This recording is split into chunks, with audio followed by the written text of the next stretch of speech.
Hey there, guys! I'm actually doing something a little different today when I'm covering something or like doing a review of something. If you can't tell from the background right here, yeah, if you don't know what this is a badass looking comic that just released its first issue. Ladies and gentlemen, allow me to introduce you to Teenage Mutant Ninja Turtles X Godzilla. I can tell you this right now. Already, when I saw the title of this, I legit lost my shit and I loved the way this looks. This looks absolutely amazing. And me being a kaiju fan, specifically like a Godzilla kaiju fan and a Ninja Turtles fan, this right here is just perfect. So apparently, like I also said, they only released the first issue so far, and we're not going to get the next issue until next year, which it's a little bit upsetting because, but it makes sense. Mostly due to the fact because like comics, they take a while to like finish up. But anyway, when the second issue comes out, I'm going to cover that. But basically, I'm going to cover the story of this issue, and basically that's just it. It's kind of like a real review, but let's get to it. So our first issue actually starts off with these two foot soldiers. Basically, I almost forgot the name of the clan that the Ninja Turtles fight. They're for some reason on the beach somewhere. I'm assuming it's a beach in New York, or it could possibly be a beach in Japan or wherever it is they want to like have a beach at. Till they get a little surprise visit from someone. And of course, they get a big visit from the big man himself, Godzilla, who is just towering over a bunch of ninjas on the beach. I thought it was only those two, but it's like a whole line of them, just right for the slaughter.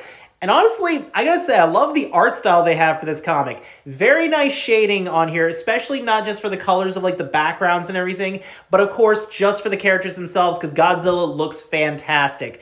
Seems like they're going for the old, old style of Godzilla, like the original very first form of Godzilla that we have, which honestly is not too bad. I figured they'd go with the more modern look like they did on the cover for this, but hey, if it's classic old school Godzilla, that's totally fine with me. Alright, sorry about that. I actually had to sit down for this because my phone was lagging a bit for whatever reason. I don't know why it was lagging.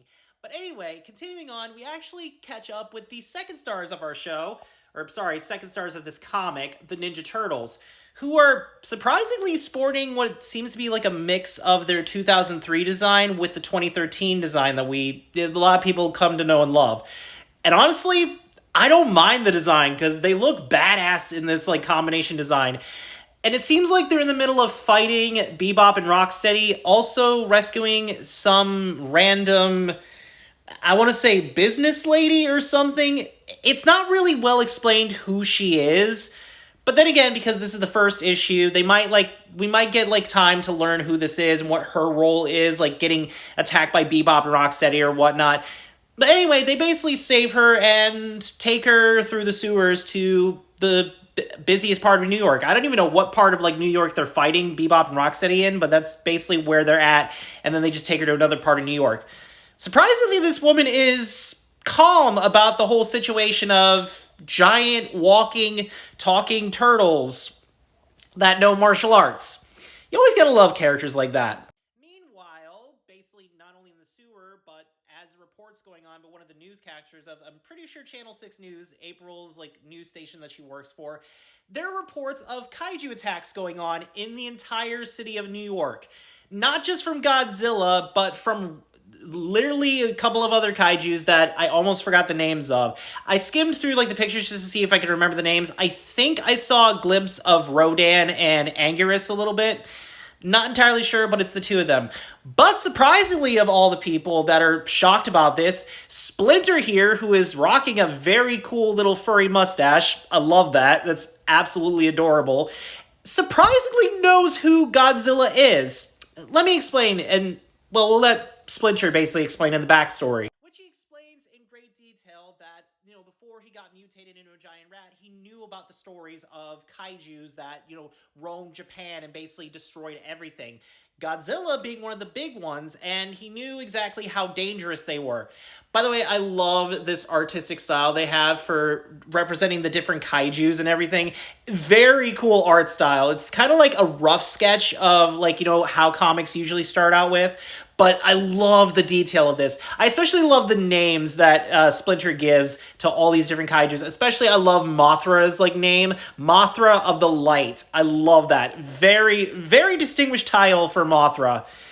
Honestly, hoping in this issue the turtles don't have to kill Mothra, because that would be tragic. And surprisingly, Raph, or basically both Donatella and Raph, noticed something in the footage of the kaiju attack. It just so happens to be Shredder in that footage, which makes them believe that Shredder could be possibly behind this whole kaiju attack. Really, when you think about it, I don't think that's the case, because Shredder wouldn't be like smart enough to pull off this kind of like, attack. You know who would be able to pull it off? Before I answer that, I want to talk about a little moment right here that kind of confused me a bit. We see that in parentheses, but that's not the moment I'm going to talk about. I love the fact that they added the parentheses that, Shredder can speak Japanese, and he's speaking it to a mother and her son. That's a nice little moment. And basically, Shredder here in this moment is just you know what, I'm here to save you guys. I know I'm a big-time villain and everything, not just in Japan, but in, everywhere. But I got time to save you guys. What confused me about it was the fact that he's a villain and he's saving them. But it's quickly thrown away to show off that, yeah, he just needed them to get out of there so he can, get to his, secret hideout, basically, and really discuss his evil plan. But speaking of which, you know who I think actually would be able to control a kaiju or anything? Krang, of all people. Yes, Krang does make an appearance in this comic. I mean, how are you going to have a TMNT comic without Krang and all that? And he's got a new robotic body of some sorts. I'm gonna be honest, I'm not a big fan of the design of this robotic body. I think the one from the 80s was just, a more classic, kind of thing. It was just a more nice design that we got, but it's nice that they kind of almost replicate it, though I don't know where the shorts are at on this thing. But anyway, it seems that Shredder's plan is actually that he's surprised that these kaijus actually came up and started attacking each other. I figured since he's from Japan, we would have gotten a nice little flashback of him or something like that. Maybe we'll get that in this comic in the next few issues. I don't know how many issues they're going to do with this comic, but if it's a lot, I would be happy. But anyway, his evil plan is to not only try and I guess control these kaijus, I guess, but he specifically wants the blood of one particular kaiju, that being Godzilla. And with that, Krang also adds into the plan that he could use that to his newest invention he just created, that he displays in a big fucking tube. This, of course, being his kaiju... I'm probably going to mispronounce this. Kaijutagen. Hopefully I pronounced that, and it's pretty much written right there so you know how it's spelled. Now, I don't know exactly what Krang is planning on doing with his Kaijutagen. Maybe it's somehow mix the DNA of, the kaijus with their blood samples and put it in the foot soldiers to make them, giant size. That would be ridiculous, but let's be honest. This right here, it's already ridiculous sounding, but for a TMNT comic, or a TMNT crossover comic, it sounds awesome. Also in this comic, we get a, cameo from Casey and Mondo Gecko. Of all the characters they would pick for this comic, Mondo Gecko teaming up with Casey, I guess it's the more plausible thing to add in this comic. I'm guessing also now they're also mixing a bit of the 80s Ninja Turtles into this. Well, I mean, we had a comic that came out with a mix of the 80s Ninja Turtles with the Turtles from the third Ninja Turtles movie. I don't know why they would do that crossover. But Casey and Mondo are also interrupted by the sound and appearance of another fan-favorite kaiju. King Ghidorah has arrived in New York and is blowing shit up, apparently. I know it's probably pronounced two different ways, but that's how I always remember pronouncing it, King Ghidorah. And this is surprisingly where issue 1 ends. Relatively very short issue now that I think about it, but it gets me hyped up for the next issue. Before I end this video off here, I want to say I love the cover for the next issue. A nice little shot of a reflection of Godzilla off of Shredder's mask, and the eyes just really, really look awesome. I love how this cover looks for the next issue.